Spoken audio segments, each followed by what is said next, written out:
سوال سوم این خیلی استاد که در همین شهر مثلا برف زیاد میزنه وقتی میشه که روزای میره که روزی کاری میره مثلا روز بین کار میره وقتی نمیشه که مثلا طهارت کنی تیمم کردن مقصد خنه کی نکی برفای در خاک طهارت کردن میشه چه خیلی همین حالت طهارت میکنی برف که طهارت کردن اجازت است.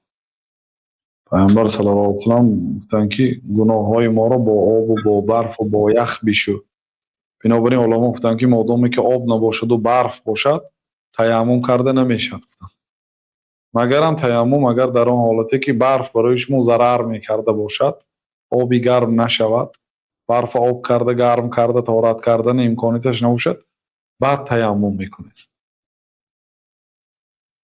نه مقصد حالتی هست که برف گرم کرده هم نمیشود مثلا در بیرون کار میکنی آبی گرم نیست آبی گرم نیست در بیرون کار میکنی مخی از اون خاک ها دید بره آخی خاک هم نیست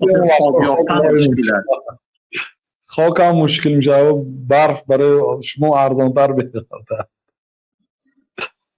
الله المستعان. به هر حال برای این خیلی وقتا داد خاکی الهیده برای تیمم میگیرید رحمت استاد رحمت یعنی اگر آب ضرر داشته باشد بعد تیمم میکنید.